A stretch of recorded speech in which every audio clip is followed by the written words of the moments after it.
नमस्कार दोस्तों।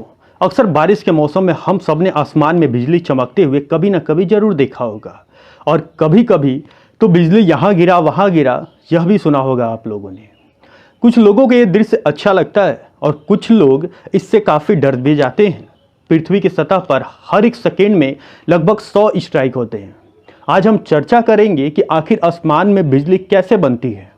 इसके साथ ही हम ये भी समझने की कोशिश करेंगे कि बिजली क्यों गिरती है। तो बने रहिए इस वीडियो में अंत तक, आपको बहुत कुछ सीखने और जानने को मिलेगा।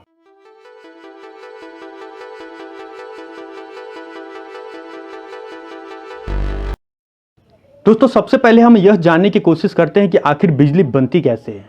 तो दोस्तों, हम आपको बता दें कि जब ज़मीन गर्म होती है तो यह ज़मीन के ऊपर की हवा को गर्म करती है। यह गर्म हवा धीरे धीरे ऊपर की तरफ बढ़ती है। जैसे ही हवा ज़मीन के ऊपर उठ जाती है, हवा में मौजूद जल वाष्प ठंडे हो जाते हैं और बादल बन जाते हैं। जितनी ज़्यादा हवा ऊपर उठती है उतना ही बादल का आकार बढ़ता जाता है। बादलों के ऊपर तापमान 0 डिग्री से भी कम होता है। तापमान के इतने कम होने की वजह से जल वाष्प छोटे छोटे बर्फ के भाग में बदल जाते हैं। बर्फ के छोटे छोटे भाग जब हवा में यहाँ वहाँ चलते हैं तो एक दूसरे से टकराते हैं। इन सभी टकराव के कारण आसमान में बिजली यानी विद्युत आवेश का निर्माण होता है। तभी एक साधारण बादल गरजने वाला बादल बन जाता है और हम इसे आसमान में बिजली कड़कना भी कहते हैं। चलिए, कड़कना तो समझ गए, अब समझते हैं कि आखिर ये चमकता क्यों है। तो जैसा कि हमने अभी आपको बताया कि ये छोटे छोटे बर्फ के भाग में आपस में टकराने से विद्युत आवेश का निर्माण होता है और आखिरकार पूरा बादल विद्युत आवेश से भर जाता है। हल्के पॉजिटिव चार्ज वाले आवेशित कण बादल के ऊपर अपना स्थान बना लेते हैं, जबकि भारी निगेटिव चार्ज वाले आवेशित कण बादल के नीचे आ जाते हैं।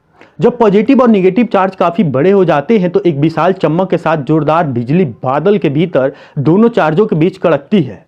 यह स्टैटिक सिटी स्पार्क जैसा है, जिसे हम सब ने बचपन में स्कूल के लैब में कंघी या पेन को सर पर रगड़ने से उनसे कागज आकर्षित होते देखा है, लेकिन बादल के उदाहरण में देखें तो यह बहुत बड़ा होता है।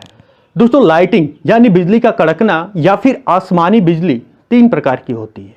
पहला क्लाउड लाइटिंग, दूसरा क्लाउड टू क्लाउड लाइटिंग, तीसरा क्लाउड टू ग्राउंड लाइटिंग। चलिए अब एक एक करके तीनों को अच्छे से समझ लेते हैं। तो सबसे पहले हम बात करते हैं क्लाउड लाइटिंग की। तो दोस्तों, हम आपको बता दें कि इस तरह की लाइटिंग में बादल के अंदर ही पॉजिटिव और निगेटिव चार्ज आपस में टकराते हैं। इस टकराव की वजह से रोशनी चमकती है और हमें दिखाई भी देती है। इसमें हमें किसी भी तरह की कड़कने वाली आवाज़ नहीं सुनाई देती है। अब बात करते हैं क्लाउड टू क्लाउड लाइटिंग की।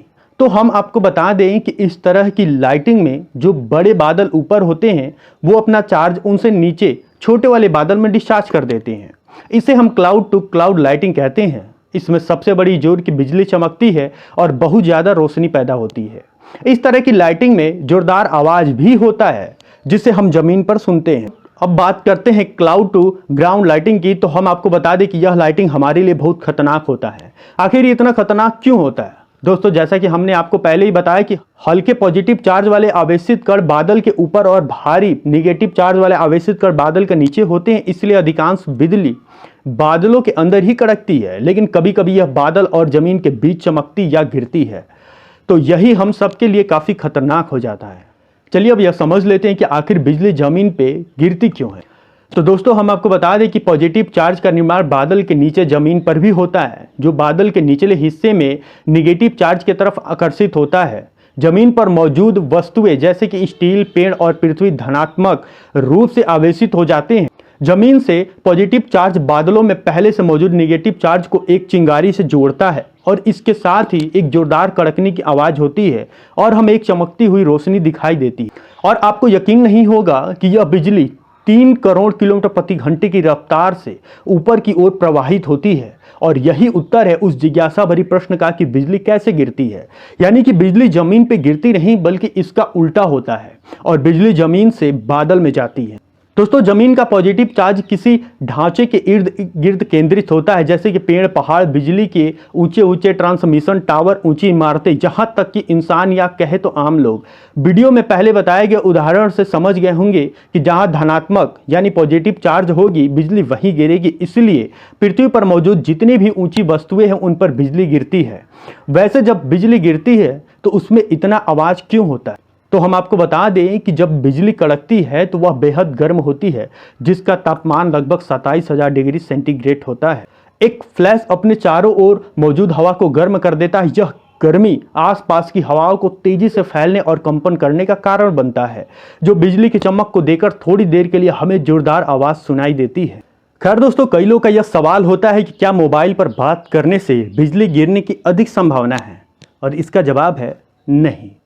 यदि आप पर बिजली गिरनी होगी तो आपके हाथ में मोबाइल फोन हो या ना हो, आप पर बिजली गिरेगी। सिर्फ मोबाइल के आपके हाथ में होने से जोखिम नहीं बढ़ता है। बिजली आमतौर पर कई मीटर चौड़ी होती है, इसलिए सिर्फ एक उपकरण पकड़ने से कोई समस्या वाली बात नहीं है। समस्या उन उपकरणों को रखने से है जो वायर्ड है या चार्ज किए जा रहे हैं, जैसे कि लैंडलाइन फोन। वैसे दोस्तों, हर साल बिजली गिरने से दुनिया भर में लगभग 2000 से अधिक लोग मारे जाते हैं। इसके अलावा बिजली गिरने से कई लोग अस्थायी बीमारियों से पीड़ित हो जाते हैं, जिनमें स्मृति हानि, चक्कर आना, कमजोरी और अन्य बीमारियां शामिल है। बिजली गिरने से दिल का दौरा यानी हार्ट अटैक और बहुत गंभीर जलन हो सकती है। चलिए अभी जान लेते हैं आसमानी बिजली से कैसे बचें। दोस्तों, कई घरों में एक बिजली पट्टी सबसे ऊंची जगह पर लगाई जाती है, जिससे बिजली को जमीन में हानि रहित रूप से भेज देते हैं। घरों में प्लबिंग, गटर या अन्य सामग्रियों से भी बिजली को ग्राउंड किया जा सकता है। जमीनी इमारतें सुरक्षा प्रदान करती हैं, लेकिन जो लोग चलते पानी को छूते हैं या लैंडलाइन फोन का उपयोग करते हैं, उन्हें बिजली से झटका लग सकता है। वैसे यदि आप खुले में हो तो आपको अतिशीघ्र किसी पक्के मकान में शरण लें। सफर के दौरान अपने वाहन में ही बने रहें। समूह में न खड़े हों, बल्कि अलग अलग खड़े रहें। यदि आप जंगल में हो तो बौने या घने पेड़ों के शरण में चले जाएं। धातु से बने कृषि यंत्र, डंडा आदि से अपने को दूर करते हैं। आसमानी बिजली के झटका से घायल होने पर पीड़ित व्यक्ति को तत्काल नजदीकी प्राथमिक चिकित्सा केंद्र ले जाने की व्यवस्था की जानी चाहिए। स्थानीय रेडियो पर अन्य संचार साधनों से मौसम की जानकारी प्राप्त करते रहें। यदि आप खेत खलिहान में काम कर रहे हो और किसी सुरक्षित स्थान की शरण न ले पाए हो तो जहां है वहीं रहे। हो सके तो पैरों के नीचे सूखी चीजें जैसे लकड़ी, प्लास्टिक बोरा या सूखे पत्ते रख लें। दोनों पैरों को आपस में सटा ले। दोनों हाथों को घुटने पर रखकर अपने सिर को जमीन की तरफ यथासंभव झुका ले तथा सिर को जमीन से सटने न दे। जमीन पर कदापि न लेटे। और हाँ, आसमानी बिजली गिरे तो क्या ना करें, यह भी जान ले आप सब। खिड़कियां, दरवाजे, बरामदे के समीप तथा छत पर न जाएं। तालाब और जलाशय के समीप न जाएं। बिजली के उपकरण या तार के साथ संपर्क से बचे व बिजली के उपकरणों को बिजली के संपर्क से हटा दें। ऐसी वस्तुएं जो बिजली की सुचालक हैं उनसे दूर रहें। बाहर रहने पर धातु से बनी वस्तु का उपयोग न करें। बाइक, बिजली या टेलीफोन का खंभा, तार की बाड़, मशीन आदि से दूर रहें। ऊंचे इमारत यानी मकान वाले क्षेत्रों में शरण न लें। साथ ही बिजली एवं टेलीफोन के खंभे के नीचे कदापि शरण न लें, क्योंकि ऊंचे वृक्ष, ऊंची इमारतें एवं टेलीफोन या बिजली के खंभे आसमानी बिजली को अपनी ओर आकर्षित करते हैं। पैदल जा रहे हो तो धातु की डंडी वाले छातों का उपयोग न करें। यदि घर में हो तो पानी का नल, फ्रिज, टेलीफोन आदि को न छुएं। आशा करते हैं दोस्तों आपको ये जानकारी पसंद आई होगी। अगर पसंद आई है तो इस वीडियो को लाइक तथा मेरे चैनल को सब्सक्राइब अवश्य करें। धन्यवाद।